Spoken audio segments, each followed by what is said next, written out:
I joined the Army at 23, straight out of college. It was a similar situation to the military, the wars. Operation Enduring Freedom and Operation Iraqi Freedom were actively happening when I joined. It was 2008. And I just felt that if I could, I should. And again, I know that won't work for everybody, but it worked for me. And that led me into the life of uniform professionalism and the life of service. I actually tried to be a police officer about 10 years ago when I was still in New Jersey, where I'm from. The time and the political climate were a little bit different, and it didn't work out. I didn't realize until I got back that the police were just generally shorthanded, and it really almost bothered me that that was the case. And I felt that, you know, at my age and my experience, that this was probably a good time to do something like this. So I will say I show a little extra love to Barney because he's in the Army Reserves as well, and he's a lieutenant colonel in the Army, and I understand and appreciate that position. So I lean on him a little heavily because I know what he brings to the table and the training that he's gotten from the Army that here at CMPD we get for free. So I definitely expect a little more out of him. It obviously helps when it comes down to problem solving and being that voice for the go-between for the class and of course the training staff. I have a lot of experience in kind of translating all that, and it really helps. I've been very impressed with Recruit Barney as a leader.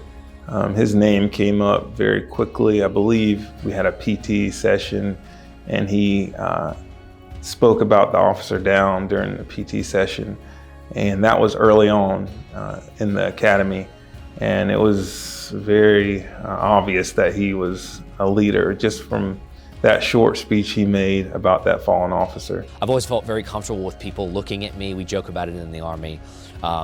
Leaders, officers specifically, have to be ready for that moment when people, it might be one, it might be two, it might be 2,000, look at them and say, "Sir, what do we do? What are your orders? How do we handle this situation?" So we've always been, generally, she and I have been really, really good at doing that for the past 6 months or so. He definitely just embodies a leader, and I think that he knows he wants to come back here.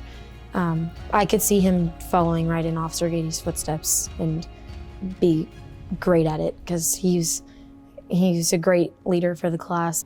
At first, I was a little bit like, well, a co-role is difficult. Are you sure you don't want to do like one of us is the lead and one of us is maybe like a vice president or executive officer or something like that?